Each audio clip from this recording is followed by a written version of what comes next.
Sedikit malam hari ini sedikit berbeda. Biasanya kita mengkaji tentang masalah tafsir. Malam ini kita akan mengkaji tentang fikih Idul Adha. Karena Idul Adha sebentar lagi, berapa hari lagi kira-kira? 19 hari lagi insyaallah kita akan melakukan Idul Adha. Ini kaitannya dengan fikih kurban. Kaitannya dengan fikih kurban. Di dalam surat Al-Kautsar Allah berfirman, "Fasholli li rabbika wanhar." Maka kerjakanlah salat kepada Rabbmu dan sembelihlah hewan kurban. Di dalam tafsir, makna dari perintah salat di sini adalah salat Idul Adha. Setelah Idul Adha, lakukanlah penyembelihan hewan kurban. Itu perintah dari Allah Subhanahu wa taala. Bahkan dalam hadis disebutkan, "Ma'amila ibnu Adam yawman nahri amalan ahabba ila Allah ta'ala min iraqati dam innaha la ta'ti yawmal qiyamah bi quruniha wa aslafiha wa ashhariha." Kata Rasulullah sallallahu alaihi wasallam, tidak ada amalan yang lebih utama pada waktu Idul Adha kecuali menyembelih hewan kurban. Sesungguhnya hewan kurban itu akan datang pada hari kiamat kelak dengan membawa tanduknya, kukunya, dan seluruh rambut akan menjadi saksi kelak di hadapan Allah Subhanahu wa taala. Dijelaskan oleh para ulama, ada orang yang pada waktu Idul Adha itu dia berkurban, dia berinfak tapi tidak berkurban.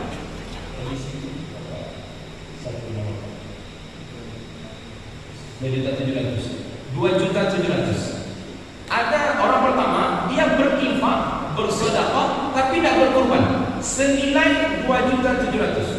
Dia tidak berkurban ini. Orang yang kedua dia berkurban senilai 2.700.000. Kira-kira mana yang lebih utama? Yang orang yang pertama atau yang kedua? Kita naikkan. Paham rasanya.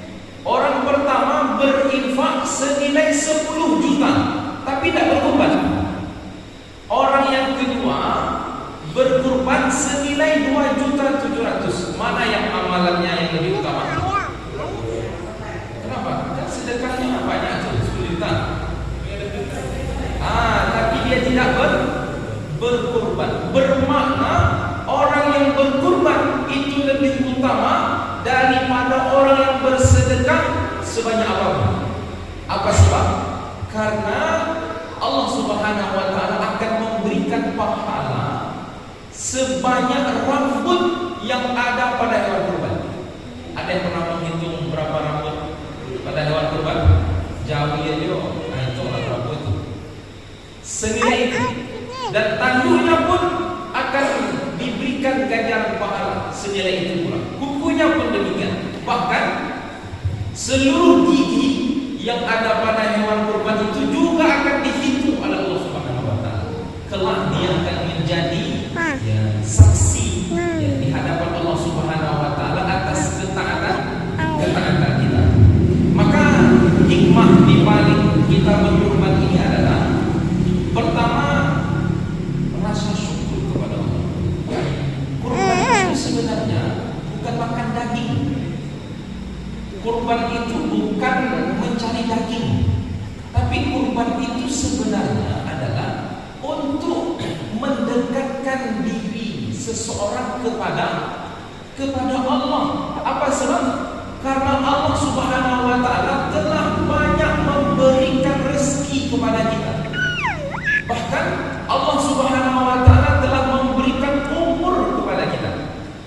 Bukti syukur kita, tunaikanlah, sembelihlah hewan kurban. Kalau hanya makan daging yang dicari, hari Selasa banyak daging, hari Jumat banyak daging. Kalau daging yang dicari, hakikat kurban bukan daging. Hakikat kurban adalah pengorbanan yang diberikan oleh seorang hamba kepada Allah Subhanahu wa taala karena rasa syukur. Itu pertama. Kemudian yang kedua, hikmah di balik ibadah kurban, penyembelihan hewan kurban adalah untuk menghapuskan dosa-dosa kita. Dosa kita ini banyak. Ada yang punya dosa? Enggak ada yang punya dosa. Semuanya punya dosa. Maka dengan ibadah kurban tadi itu dapat mengampuni dosa-dosa kita. Kemudian yang ketiga adalah untuk melengkapi ketaatan kita yang kurang kepada Allah karena kelalaian, baik itu sengaja maupun tidak sengaja. Kadang lupa sholat, kadang berkata-kata tidak baik, kadang berperilaku kurang baik. Maka adanya ibadah kurban tadi tujuannya adalah untuk menjadikan nilai tambahan bagi pahala kita di hadapan Allah Subhanahu wa taala. Kemudian yang keempat, tujuan kita berkurban adalah untuk menambah rezeki kita. Apa sebab? Karena Nabi Ibrahim alaihissalam, ibadah kurban ini sebenarnya diawali oleh Nabi Ibrahim alaihissalam. Jadi Nabi Ibrahim alaihissalam pada waktu itu ingin punya anak, nggak punya anak juga, ingin rasanya punya anak. Istri beliau satu, Siti Sarah. Dari Siti Sarah tak punya anak. Lalu Siti Sarah perintahkan Nabi Ibrahim untuk menikahi Siti Hajar. Nikahlah dengan Siti Hajar, semoga dapat anak. Dan ternyata betul, setelah menikahi Siti Hajar dapat seorang anak. Pada waktu itu umur Nabi Ibrahim 86 tahun. Baru punya anak umur 86 tahun. Baru ditimang-timang. Kemudian Allah perintahkan untuk antarkan anakmu dan istrimu Hajar ke lembah yang tidak ada air, ke lembah yang tidak ada tanaman. Karena taatnya Nabi Ibrahim dilakukan perintah Allah. Setelah diantarkan ditinggal. Beranjak dewasa Ismail. Di saat itu Ismail sudah bisa berbicara, sudah bisa berlari-lari. Allah perintahkan dengan perintah yang kedua, yaitu sembelihlah anakmu. Kalau kira-kira ditanya dari lubuk hati Nabi Ibrahim, maukah Nabi Ibrahim menyembelih anaknya? Mau tak? Tidak mau. Tapi karena perintah Allah, dia tundukkan keinginannya tadi dan mendahulukan perintah Allah Subhanahu wa taala. Kebutuhan Nabi Ibrahim punya anak, dan anak satu-satunya Allah perintahkan untuk dikorbankan. Karena keimanan Nabi Ibrahim lebih mendahulukan perintah Allah daripada kebutuhan dirinya, yaitu memiliki anak. Di saat itu ketika pisau tadi telah sampai di leher Nabi Ismail, hendak digoyangkan, Allah ganti dengan kibas. Maka pelajaran yang kita ambil dari cerita Nabi Ibrahim tadi adalah setiap kita ini memiliki kebutuhan. Satu kebutuhan ganti motor, ganti mobil, apalagi sekolah anak, apalagi memperluas dapur, ganti atap rumah, itu sah-sah saja. Tapi kalau datang Idul Adha, maka sembelihlah hewan kurban, tahan terlebih dahulu kebutuhan kita itu. Sebagaimana Nabi Ibrahim menahan kebutuhannya untuk memiliki anak. Nanti insya Allah akan mengganti rezeki yang lebih banyak daripada yang kita dapatkan. Setelah Nabi Ibrahim menyembelih anaknya Ismail, di saat itu Allah anugerahkan anak yang kedua. Tadi susah punya anak, kemudian Allah anugerahkan anak yang kedua dari istrinya Sarah yang mandul. Jadi lahir anak yang kedua yang bernama Ishak. Jadi Ishak itu perbedaannya jarak umurnya Berarti Nabi Ibrahim memiliki Ishak di saat umurnya 100 tahun. Umur 100 tahun lahir anak yang kedua. Begitu juga kita. Kita ini memiliki kebutuhan. Siapa tidak memiliki kebutuhan? Pasti setiap orang ada memiliki kebutuhan. Tapi tahanlah terlebih dahulu, keluarkanlah uang untuk menyembelih hewan kurban yang jumlahnya tidak banyak, 2.700.000. Bahkan Rasulullah SAW katakan, man wajada si'ata walam yubahi fala yaqrabna musalla. Barang siapa yang memiliki kelapangan rezeki, rezekinya lapang. Apa tanda rezeki lapang? Tanda rezeki lapang itu disebutkan oleh Imam Abu Hanifah, orang yang harus melaksanakan penyembelihan hewan kurban di saat uangnya itu 7 juta lebih. Kalau 7 juta lebih uangnya, berarti dia harus untuk melakukan kurban. Barang siapa yang mendapatkan kelapangan rezeki tapi dia tidak berkurban, maka jangan dekati tempat sholat kami. Di mana ada masjid, di mana ada musola, tidak boleh sholat di situ. Apa sebab? Kenapa tidak boleh sholat? Karena apa gunanya sholat? Sedangkan kita mendapatkan rezeki dari Allah dan tidak kita syukuri. Terus apa gunanya sholat? Sholat itu tujuannya adalah untuk menundukkan diri kita, penghambaan kita kepada Allah Subhanahu wa Ta'ala. Sekarang kita kufur nikmat. Di saat rezeki banyak tapi enggan untuk berkorban. Jadi jangan sampai sapu-sapu berjahit. Apa sapu-sapu berjahit? Honda berhenti, Oto berhenti, tapi kurban tak mau berkurban. Jangan sampai demikian. Kemudian hukum kurban menurut mazhab Hanafiyah, kurban itu hukumnya wajib. Apa? Wajib Hanafiyah. Menurut mayoritas ulama, di antaranya Malikiyah, Syafi'iyah, Hanabilah berpendapat hukum kurban itu sunnah muakkad. Apa makna sunnah muakkad itu? Sunnah muakkad itu maknanya adalah jika dia lupa mengerjakan, diingatkan. Jika dia lalai mengerjakan, ditegur. Itu makna sunnah muakkad. Jadi bukan makna sunnah yang kita pahami. Apa makna sunnah yang kita pahami? Dikerjakan dapat pahala, tidak dikerjakan tidak apa-apa. Oh, itu tak begitu. Sunnah muakkad itu bukan sunnah yang kita maksudkan tadi. Sunnah muakkad itu maknanya adalah ditekankan untuk dikerjakan. Kalau bahasa awalnya, Allah berkurban, Allah lain, copet kurban. Allah berkurban, Allah lainnya, dapur keberani, baik, itu kurban dulu. Itu makna dari sunnah muakkad.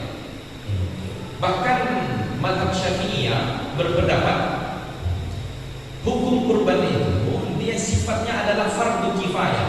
Apa makna fardu kifayah? Jika ada salah satu anggota keluarga itu sudah berkurban, misalkan di keluarga itu hanya suami yang berkurban satu nomor, maka itu gugur bagi istri yang lain, bagi keluarga yang lain, gugur bagi istrinya, gugur bagi anaknya. Kalau satu orang sudah masuk daftar kurban, itu minimal. Kalau rezekinya tidaklah banyak, bisa berkurban tapi tidak banyak. Jadi standar minimalnya itu dalam satu keluarga itu satu orang. Tapi kalau semuanya berkurban, itu lebih baik. Anak berkurban, orang tua berkurban, mertua berkurban, itu lebih baik. Bahkan Imam Syafi'i berpendapat bahwasanya kurban itu standar minimalnya dalam hidup itu sekali. Kalau memang ekonominya itu susah. Kalau dia susah, berharaplah berkurban satu kali dalam seumur hidup. Tapi kalau tiap tahun itu lebih baik, lebih bagus. Kemudian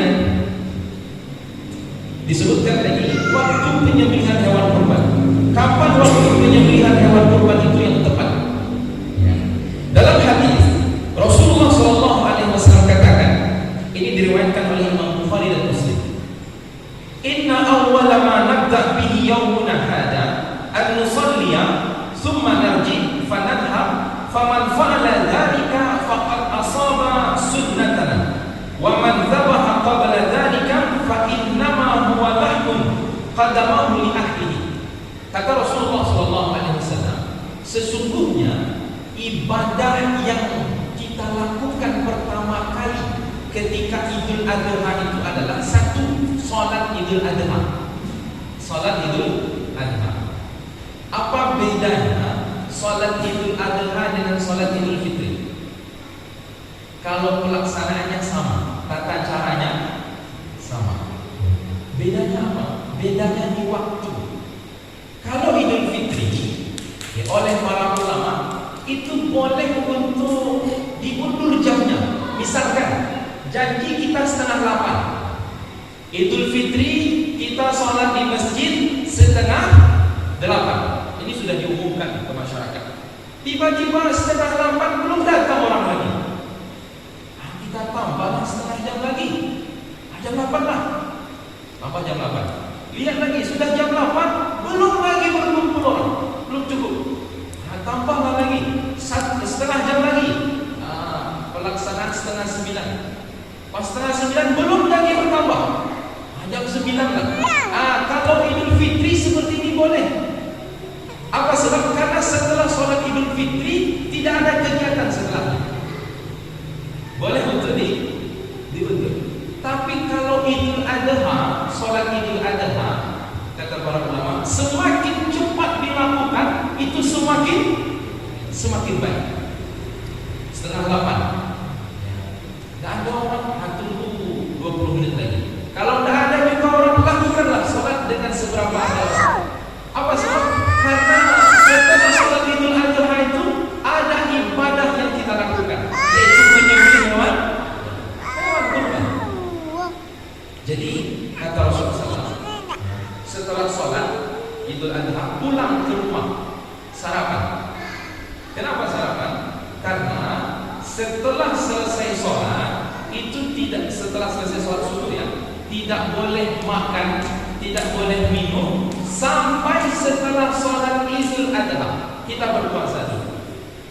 Beda dengan sholat Idul Fitri. Kalau Idul Fitri setelah subuh itu kita disunahkan untuk sarapan. Tapi kalau Idul Adha kita disunahkan untuk berpuasa. Makannya setelah selesai salat. Kemudian menyembelih hewan kurban. Maka penyembelihan hewan kurban yang paling utama adalah setelah salat Idul Adha. Paling utama. Bukan berarti tanggal 11, 12, 13 Zulhijjah tidak boleh. Boleh. Misalkan insyaallah besok ini kita Idul Adha hari Selasa. Kalau tidak salahnya. Hari Selasa, ya. Kemudian ada orang yang berkurban pada hari Rabu. Dia nyembelih pada hari Rabu. Boleh. Tetapi pahalanya tidak sama dengan pahala orang yang menyembelih pada hari Selasa. Karena urutannya seperti itu kata Rasul. Maka kalau ada orang yang mengerjakan sholat Idul Adha, kemudian dia sarapan, yang sebelumnya dia berbuka, kemudian dia menyembelih hewan kurban, maka dia telah melakukan petunjuk kami. Sampai-sampai kalau Idul Adha itu jatuh pada hari Jumat. Tahun kemarin itu Idul Adha jatuh pada hari Jumat. Sampai-sampai ulama mengatakan tidak ada sholat Jumat. Apa sebab? Karena tidak ada 2 khutbah dalam satu hari. Jadi sholat Idul Adha kemudian setelah itu lakukanlah ibadah kurban, lalu setelah itu ya sholat zuhur, tidak sholat Jumat. Apa sebab? Karena tidak ada dua khutbah dalam satu hari. Dan yang kedua adalah Jumat itu bisa gugur disebabkan adanya ibadah yang lebih utama, yaitu ibadah kurban. Karena Rasulullah SAW katakan tadi, tidak ada ibadah yang utama pada waktu kurban itu kecuali menyembelih hewan kurban. Tapi ada juga sebagian para ulama juga tetap melaksanakan sholat Jumat, tapi tetap melakukan penyembelihan hewan kurban. Nah ini tetap melakukan penyembelihan hewan kurban, karena kita ingin mendapatkan pahala yang sempurna. Jangan sampai nanti ada istilah besok saya waktu dek ke Jumat. Biasanya begitu ya. Besok aja lah kita udur. Boleh saja, tetapi pahalanya tidak sama dengan orang yang berkurban setelah selesai sholat. Kalau kita ibadah itu yang kita cari apa? Pahala yang sedikit atau pahala yang banyak? Oh, pahala yang banyak.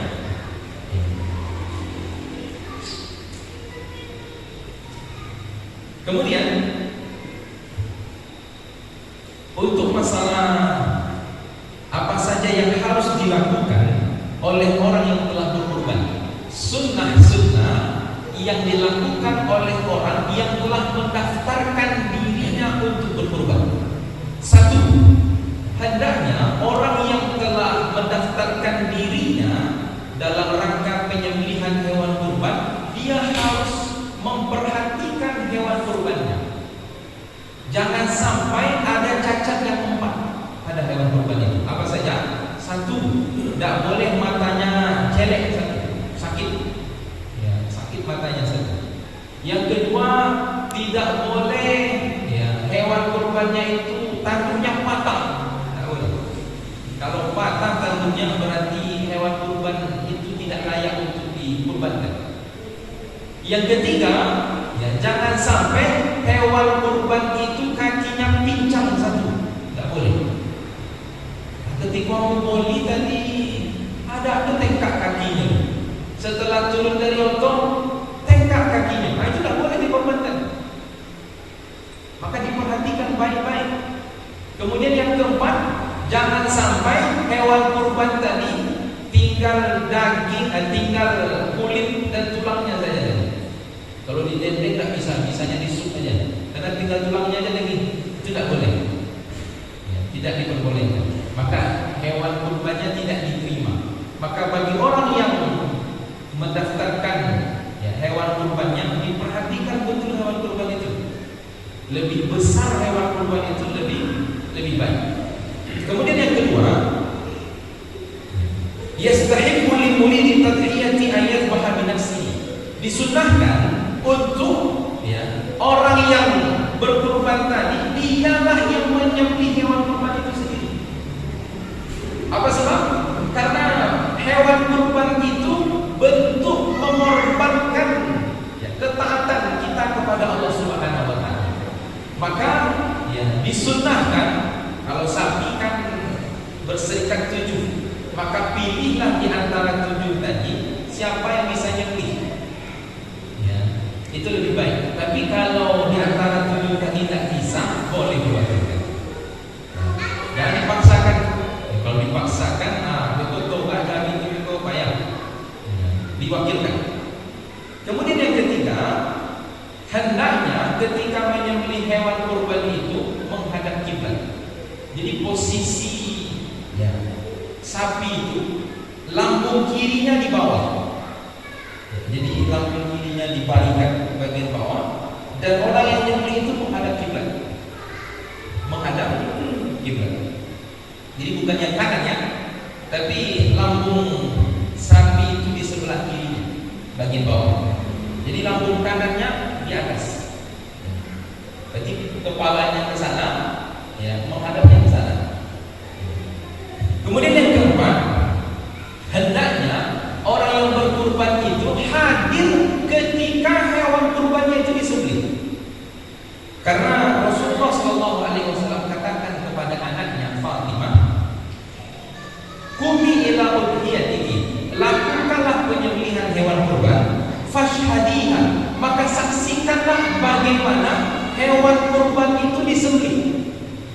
Fa innahu yaghfiru laki inda awwali qatratin min damiha. Sesungguhnya Allah Subhanahu wa taala akan mengampuni dosa dirimu di saat darah dari sapi tadi pertama kali mengalir. Jadi sebenarnya darah sapi itu biarkan mengalir. Di saat itulah ya, darah tadi menjadi saksi di hadapan Allah atas diampuninya dosa-dosa orang yang berkurban. Maka sunnahnya itu menyaksikan penyembelihan hewan kurban.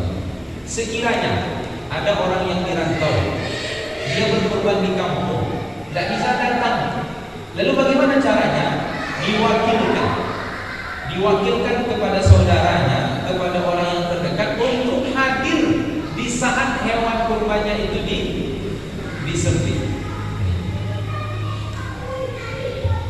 Kemudian yang kelima,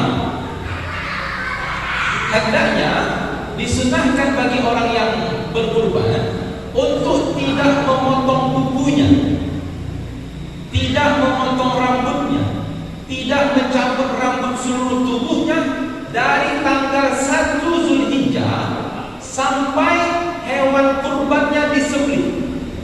Berarti tanggal 10 Zulhijjah. Tidak boleh potong rambut, tidak boleh potong kuku, tidak boleh cabut rambut, tidak boleh menghilangkan rambut di tubuh. Apa sebabnya? Karena Allah Subhanahu wa taala ingin memberikan pahala yang maksimal bagi orang yang berkurban.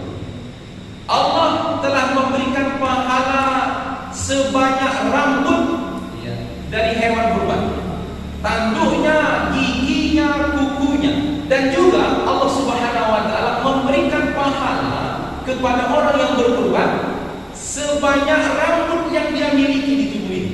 Karena itu tidak boleh dipotong. Jadi kalau mau cukur rambut dari sekarang, cukur rambut. Kalau mau potong kuku dari sekarang, potong kuku. Kalau sudah masuk tanggal 1 Zulhijjah, sampai hewan kurbannya disembelih, jangan potong rambut, jangan mencukur rambut, jangan mencabut rambut, apa saja tak boleh. Kalau dicukur juga berarti pahala kita kurang. Jadi betul-betul tinggi pahala yang akan didapatkan oleh orang yang berkurban. Tidak hanya rambut yang ada pada hewan kurban itu, rambut pada tubuh kita pun akan dihitung. Bahkan gigi yang ada pada kita ini pun akan dihitung. Yang tidak dihitung yang tidak punya gigi. Tidak punya giginya tidak bisa dihitung.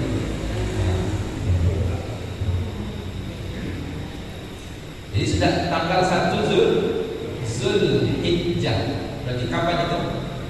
Lihat nanti di kalender tanggal berapa 1 Zulhijjah itu. Itu harus dilihat. Kemudian hukum daging kurban. Di dalam hadis Rasulullah SAW yang diriwayatkan dari Abu Musa Al-Asfahani, wa yut'imu ahla baitihi as-sudus, kata Rasulullah SAW, pembagian daging kurban itu 3/3. 1/3 untuk orang yang berkurban. Misalkan kalau sapi itu maksimal 7 orang, berarti 1/3 bagi 7. Kemudian wa yut'imu fuqara'ihi jiranihi as-sulus, 1/3 untuk fakir miskin, 1/3 lagi untuk orang kaya. Oh, berarti semuanya dapat. Yang berkurban dapat, yang fakir miskin dapat, yang orang kaya atau orang yang meminta-minta dapat. Seluruhnya dapat. Jadi jangan sampai ada nanti di sekitar tempat kita ini tidak dapat daging kurban. Jangan sampai. Seluruhnya dapat.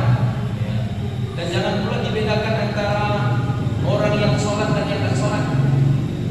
Yang dapat yang sholat itu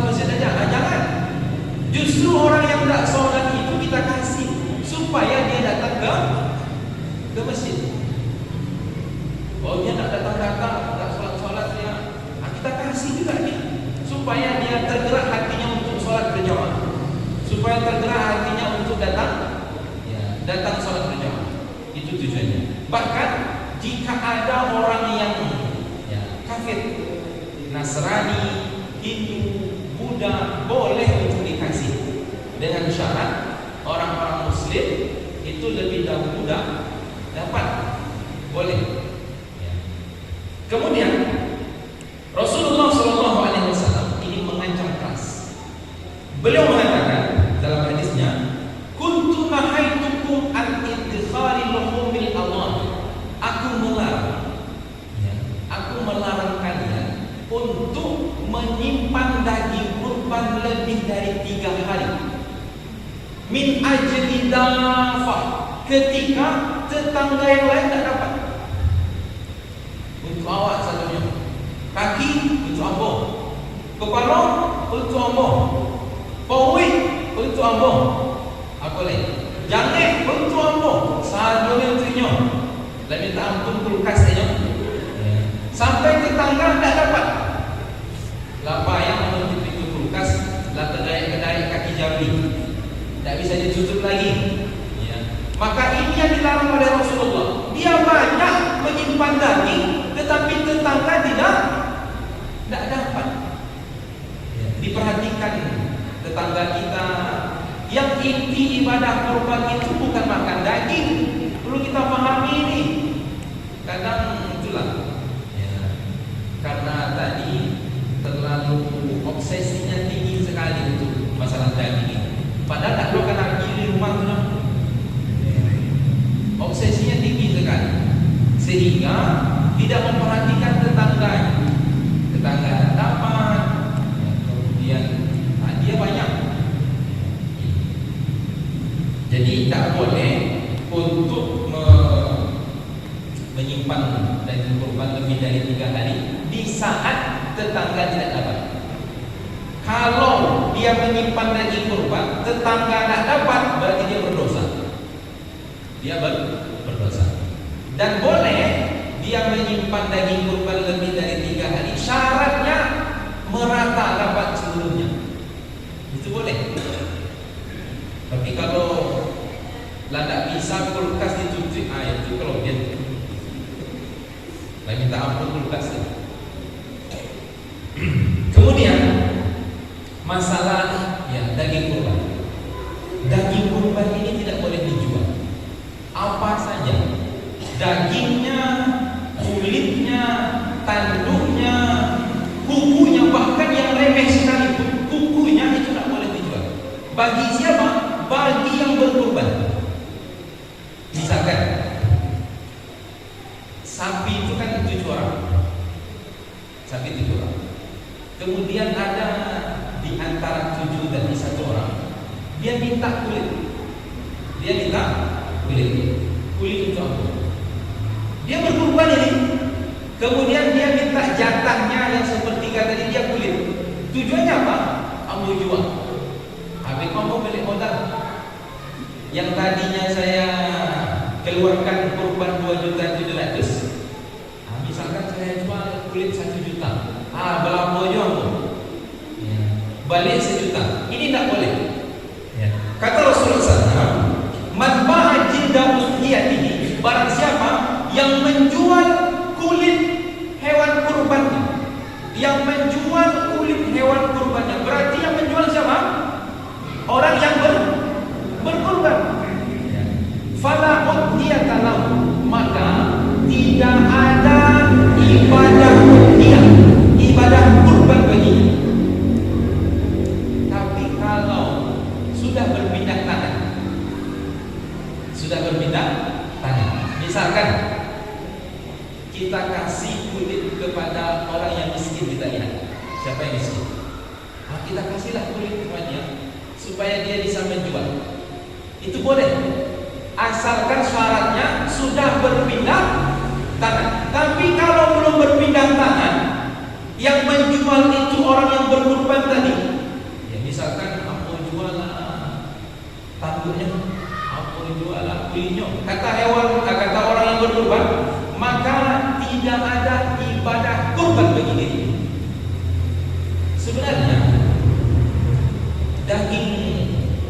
kurban itu untuk makan sebenarnya.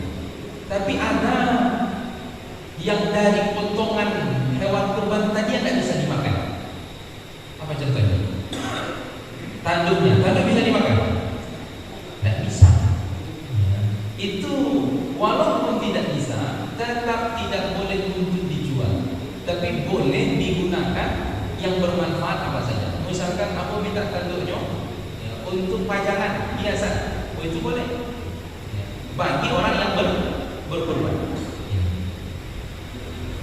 Kemudian wala yajuzu i'ta'ul jazaa aw zabin jildaha aw syai'an minha ka ujratil zabin. Tidak boleh untuk memberi upah kepada tukang jaga. Tidak boleh memberi upah kepada tukang jaga. Di sini disebutkan apa maksud upah dari tukang jaga. Maksudnya adalah upah tukang jaga tadi tidak boleh diambilkan dari uang kurban. Tidak boleh. Misalkan di sini 2.700.000. Kalau 2.700.000 itu 18 berapa kita? Taruhlah 18 juta. Ketika beli sapi, kan tidak mungkin kita dapat ada yang harganya pas 18 juta. Misalkan beli sapi 17 juta, 17,5, berarti sisa 500. Nah, sisa ini tadi 500 ini tadi tidak boleh digunakan untuk upah tukang jaga. Tidak boleh. Kenapa tidak boleh? Karena orang yang berkurban itu niatnya, nawaitunya adalah untuk mendekatkan diri kepada Allah.